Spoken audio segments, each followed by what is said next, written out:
धर्म एक बड़ी निजी, एक बड़ी प्राइवेट हमारा एहसास होता है और हमारे देश में हर किसी को अपने धर्म का पालन करने की आज़ादी है।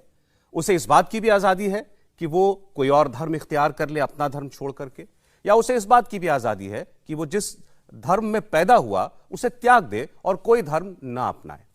हमारे साथ तीन ऐसे लोग जो कि एक मुस्लिम फैमिली में पैदा हुए और जिंदगी के किसी मोड़ पर इनको लगा कि ये उस धर्म का पालन नहीं करना चाहते और इन्होंने इस्लाम को त्याग दिया। कुछ ने दूसरा धर्म अपना लिया, कुछ ने केवल इस्लाम छोड़ दिया। आज वो अपने आप को एथीस्ट कहते हैं या एग्नोस्टिक कहते हैं।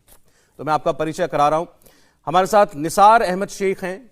निसार मुंबई के हैं जी और 36 साल आपकी उम्र है। कब आपने, कितना वक्त पहले आपने छोड़ा था इस्लाम? मुझे इस्लाम छोड़ के तकरीबन 2 से ढाई साल हो गया है। जब कोविड आया था इंडिया में, तो उसके 1-2-3 महीने के बाद ही मैंने डिसाइड कर लिया था कि इस्लाम मुझे छोड़ देना है। और उसके बाद आपने कोई और धर्म अडॉप्ट किया? नहीं, अभी फ़िलहाल मैं एक्स मुस्लिम हूँ। मैंने इस्लाम छोड़ा है। मेरी नज़र में मज़हब का कॉन्सेप्ट ही गलत है। इस वजह से ना मैंने हिंदुइज्म, कोई भी मज़हब, हाँ, पूरा टोटल मज़हब का जो पूरा कॉन्सेप्ट है वो ही मेरे नज़र में गलत है। तो आपने आपको क्या कहलाते हैं? आप एथीस्ट हैं, एग्नोस्टिक हैं या केवल एक्स मुस्लिम हैं? मैं अपने आप को एक्स मुस्लिम कहना पसंद करता हूं, क्योंकि कभी कभी जो ख्याल है वो एथीज़म की तरफ भी आता है कि कोई खुदा नहीं है। लेकिन अगर कुछ चीज़ें हम गौर करें, हमारे सामने जो आसपास जो चीज़ें हैं, दुनिया है, तो कभी कभी ख्याल आता है कि ठीक है, हो सकता है कोई क्रिएटर है जिसने इस पूरी कायनात को वजूद दिया है। लेकिन उसके बाद फिर ये भी ख्याल आता है कि इसको तो प्रूव किया नहीं जा सकता, क्योंकि ना हम उसको देख सकते हैं और जिस तरीके से चल रही है दुनिया, फिर मतलब एक मिक्स फीलिंग है। और इस लिहाज से जो इस्लाम बताता है क्रिएटर के बारे में, उससे आप कन्विंस नहीं हुए? नहीं, बिल्कुल नहीं। इस्लाम जो है मेरी नज़र में, आपको बता दूं कि मैं जाकिर नायक का बहुत बड़ा फैन था पहले।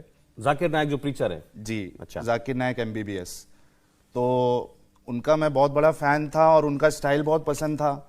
तो अगर कोई वो उनको सुनता है तो उनके अंदर भी जो है वो दूसरों को इस्लाम की दावत देने का कीड़ा आ जाता है, यानी एक शौक आ जाता है। तो उस तरीके से हम लोगों को इस्लाम की दावत भी देते थे। तो वो एक जो साइड होता है हमारे पास, वो इस्लाम का एक पहलू होता है जो हमें मौलाना बताते हैं, मौलवी बताते हैं।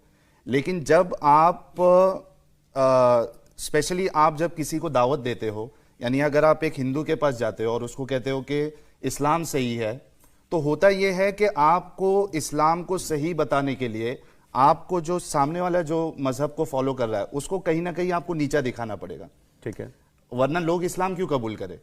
तो और होता यह है कि अगर आप किसी को उसकी खामियां बताओगे, उसकी गलतियां बताओगे, तो जाहिर सी बात है वो भी आपको आपकी गलतियां बताएगा।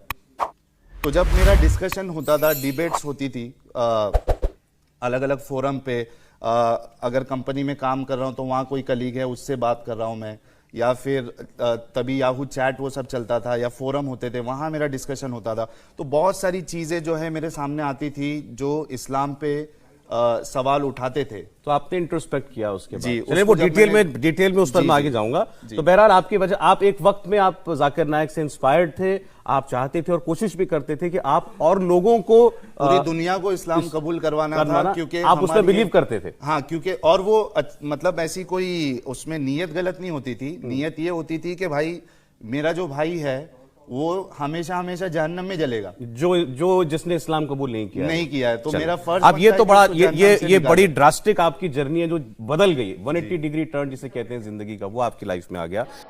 अच्छी बात बोली, आपको अच्छी लगी तो ऐसे थोड़ा मार दीजिए हाथ, आप थोड़ा सा मार दीजिए, एक बार मार दीजिए। क्यों कष्ट हो रहा है आपको? अगर अच्छी लगी मार दीजिए।